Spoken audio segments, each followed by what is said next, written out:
Assalamualaikum warahmatullahi wabarakatuh. Selamat pagi untuk anak-anak semuanya. Bagaimana kabar kalian? Semoga anak-anak dalam kondisi yang sehat dan tetap semangat walaupun kita harus melaksanakan pembelajaran jarak jauh seperti ini ya. Nah, bagaimana anak-anak? Apakah kalian masih taat melaksanakan 3M anjuran dari pemerintah? Semoga pandemi ini segera berakhir dan kita bisa bertatap muka seperti sedia kala. Mari kita awali PJJ pada pagi hari ini atau pembelajaran pada pagi hari ini dengan berdoa terlebih dahulu bersama-sama. Berdoa dimulai. Cukup? Terima kasih. Nah, untuk materi kita hari ini, kita akan melanjutkan materi kita pada minggu lalu, masih di dalam KD4 ya, yaitu tentang semangat kebangkitan nasional tahun 1908. Nah, untuk materi yang akan kita pelajari hari ini atau indikatornya adalah mewujudkan kebanggaan persatuan bangsa dan sebagai wujud dari kebangkitan nasional tahun 1908.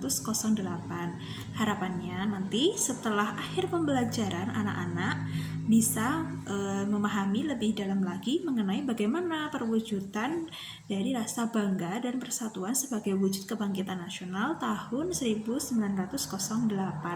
Mari kita ikuti pembelajaran pada hari ini. Untuk pertemuan hari ini, kita akan mempelajari tentang mewujudkan persatuan dan kebanggaan sebagai bangsa, wujud nilai kebangkitan nasional, di mana materi ini masih melanjutkan materi kita minggu lalu, masih dalam materi kebangkitan nasional tahun 1908. Nah, sebelum kita membahas lebih lanjut, Bu Rista di sini akan menyampaikan kepada kalian yaitu mengenai persatuan. Ya, apa itu persatuan? Nah, jika kalian sering mendengar kata persatuan, pasti sebenarnya kalian sudah tahu makna dari persatuan itu sendiri. Berdasarkan istilah, persatuan dan kesatuan itu berasal dari satu kata yang berarti utuh, tidak terpecah belah. Persatuan dapat diartikan sebagai perkumpulan dari berbagai komponen yang membentuk menjadi satu. Kesatuan merupakan hasil perkumpulan tersebut yang telah menjadi satu dan utuh. Dengan demikian, kesatuan erat hubungannya dengan keutuhan. Berarti jika persatuan itu bisa dikaitkan dengan keutuhan, tidak terpecah belah dan merupakan satu kesatuan yang utuh. Persatuan dan kesatuan mengandung arti besar bersatunya macam-macam corak yang beraneka ragam menjadi satu kebulatan yang utuh dan serasi. Jika dikaitkan dengan materi kita paham betul apabila Indonesia pada saat itu ya sebelum merdeka dan masih dalam masa penjajahan oleh Belanda, Indonesia terdiri dari berbagai daerah, bahkan juga berbagai kerajaan. Nah, sikap yang waktu itu muncul adalah mereka hanya memperjuangkan dari daerahnya masing-masing, tidak memikirkan perjuangan bersifat menyeluruh atau nasional. Nah, ketika itu muncullah sebuah organisasi dari Budi Utomo yang membuka mata dari bangsa pribumi untuk bersatu, menghilangkan rasa kedaerahan dan menyatukan tujuan menjadi satu, yaitu untuk memperjuangkan nasib dari bangsa Indonesia. Nah, untuk yang selanjutnya, tahap-tahap pembinaan persatuan bangsa Indonesia adalah sebagai berikut ini. Kalian bisa saksikan di layar ya. Yang pertama yaitu melalui perasaan senasib. Perasaan senasib itu yang dimaksudkan adalah bahwa rakyat atau bangsa Indonesia itu mempunyai perasaan yang sama karena merupakan bangsa yang dijajah oleh bangsa Belanda. Sama-sama merasakan penderitaan, sama-sama merasakan penjajahan yang sangat tidak manusiawi ketika itu, sehingga muncullah perasaan senasib. Tahap yang kedua yaitu kebangkitan nasional tahun 1908. Kebangkitan nasional adalah perjuangan bangsa Indonesia, lebih diwarnai perjuangan untuk kepentingan nasional, bukan hanya kepentingan daerah saja.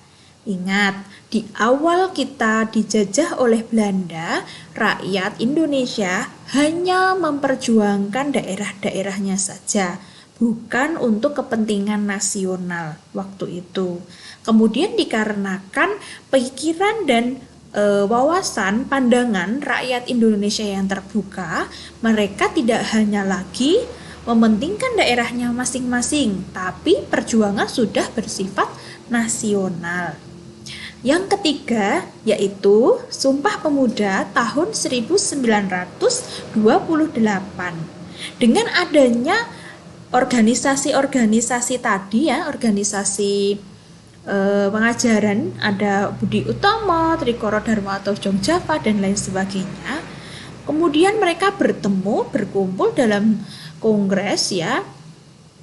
Kemudian mereka membuat sebuah penyatu atau membuat sebuah janji ya yang dilakukan oleh berbagai kalangan dari perwakilan dari organisasi pemuda di seluruh Nusantara waktu itu untuk menyatukan visi dan misi, menyatukan tujuan, yaitu dengan membuat sebuah sumpah, yaitu Sumpah Pemuda, di mana pemuda Indonesia waktu itu diminta untuk bersumpah bahwa mereka merupakan satu bangsa Indonesia.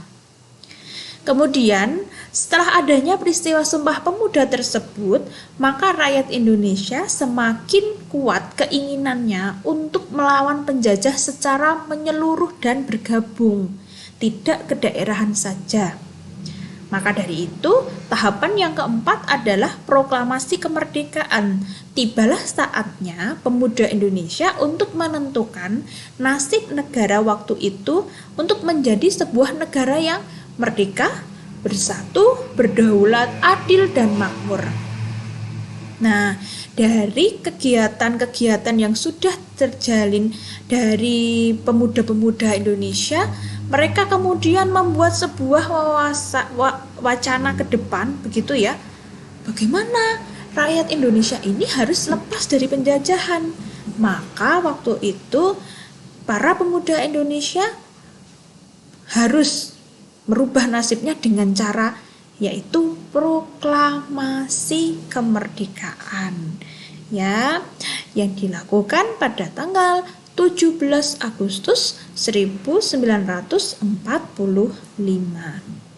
Itulah tahapan-tahapan pembinaan persatuan bangsa Indonesia. Kita lanjutkan ya materinya. Nah, di era milenial seperti saat ini ya, terutama generasi muda seperti kalian, itu masih memiliki 10 masalah yang dialami oleh generasi muda. Yang pertama yaitu masih banyak kekerasan di kalangan pemuda. Yang kedua yaitu sikap ketidakjujuran yang masih membudaya pada generasi muda. Kalau yang tadi kekerasan tadi contohnya tawuran antar sekolah, kalau yang tidak kejujuran di sini contohnya adalah perbuatan mencontek. Itu adalah perbuatan yang tidak boleh kalian tiru. Untuk yang ketiga yaitu masih banyak dari kalangan pemuda yang memiliki rasa curiga dan benci antar teman yang berbeda budaya atau berbeda suku. Kalian mempunyai prasangka-prasangka yang tidak baik, makanya muncul dari dalam diri kalian rasa curiga dan benci. Nah, kita harus menghilangkan itu semua ya. Anak-anak semuanya anak-anak yang hebat. Anak-anak semuanya adalah anak-anak yang memiliki hati yang bijaksana. Jangan sampai anak-anak sampai memiliki perasaan curiga dan benci. Untuk yang keempat yaitu tidak hormat kepada orang tua. Ini masih ditemukan pada generasi muda. Kepada orang yang lebih tua, kadang masih menggunakan bahasa yang kurang sopan, bahkan cenderung berani kepada orang tua. Itu juga harus dihilangkan. Kemudian yang kelima yaitu penggunaan bahasa yang semakin buruk. Penggunaan bahasa mengikuti model-model selebritis atau mungkin juga teman-teman yang lainnya menggunakan bahasa yang sedikit tidak sesuai dengan ejaan yang disempurnakan atau IYD. Penggunaan bahasa-bahasa gaul sudah marak terjadi di mana-mana. Contoh, anak-anak menggunakan bahasa gabut, kemudian mager, kemudian ada lo, gue, dan lain sebagainya. Itu adalah contoh penggunaan bahasa Indonesia yang buruk. Kemudian yang keenam ya adalah penyalahgunaan dan pemakaian atau konsumsi dari narkoba serta adanya perilaku pornografi dan porno aksi. Semoga anak-anak semuanya senantiasa terlindungi dan terjauhkan ya dari yang namanya narkoba ini. Karena apa? Narkoba sangat merugikan generasi muda. Kemudian yang ketujuh yaitu penggunaan budaya asing. Burisnya di sini sudah paham betul jika anak-anak sangat mengidolakan idola-idola yang berasal dari luar negeri ya. Contohnya adalah K-pop dan lain sebagainya. Boleh ya mengidolakan idola dari luar negeri, akan tetapi kalian harus mengingat tidak semua kebudayaan bisa kita pakai di bangsa kita. Tentu kita mempunyai beberapa perbedaan-perbedaan. Cara berpakaian, kemudian cara berbicara, cara bersikap tentu agak sedikit berbeda antara bangsa mereka dan bangsa kita. Kalian harus pintar-pintar untuk menyaring kebudayaan-kebudayaan asing. Tidak semua kebudayaan bisa dipakai di negara kita. Kemudian yang ke-8 yaitu melemahnya patriotisme dan rasa nasionalisme dari generasi muda. Generasi muda saat ini perlu menumbuhkan kembali semangat patriotisme dan nasionalisme. Bisa dilihat contoh yang paling sederhana adalah ketika upacara bendera. Apakah kalian sudah melaksanakan upacara bendera dengan hikmat? Nah, upacara tersebut merupakan bentuk rasa patriotisme dan nasionalisme yang kalian miliki. Jika ada dari kalian yang sudah melakukan upacara bendera dengan hikmat, maka kalian sudah hebat. Jika belum, tingkatkan. Dan ketika teman kalian di sebelah kalian mungkin ada yang sakit saat upacara, bagaimana tindakan yang kalian lakukan? Nah, seperti itu ya anak-anak. Untuk yang ke-9 yaitu pragmatisme dan hedonisme. Perilaku pragmatisme di sini dan hedonisme masih banyak kita temui di generasi muda. Para generasi muda sering sekali menganggap bahwa dirinya lebih pandai atau lebih tahu mengenai sesuatu hal. Ada juga yang kadang memperoleh informasi tetapi belum dicek kebenarannya, kemudian kalian percaya bahwa itu merupakan informasi yang benar. Nah, itulah tindakan-tindakan seperti itu yang harus kita perbaiki.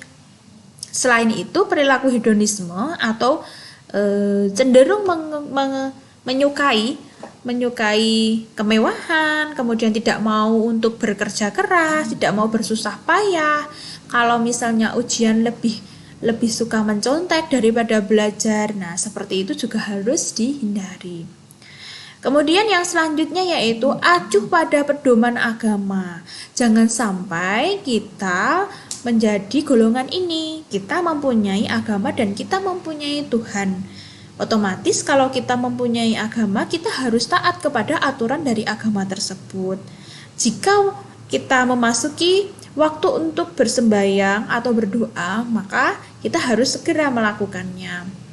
Kita juga harus mengendalikan diri kita supaya tidak melakukan hal-hal yang dilarang oleh agama. Contohnya perbuatan-perbuatan yang dilarang oleh agama itu mencuri, kemudian menyakiti orang lain, berkata dusta, dan lain sebagainya. Nah, semoga 10 masalah pada generasi muda bisa kita hindari ya, atau bahkan bisa kalian sosialisasikan kepada teman-teman kalian untuk tidak meniru atau tidak melaksanakan dari 10 masalah ini ya. Nah, di akhir dari materi ini, jika ada pertanyaan dari anak-anak, silahkan kalian tanyakan. Nah, anak-anak, demikian tadi materi yang boleh saya sampaikan. Semoga kalian menjadi lebih paham tentang materi Semangat Kebangkitan Nasional tahun 1908. Sekian video pembelajaran hari ini. Assalamualaikum warahmatullahi wabarakatuh.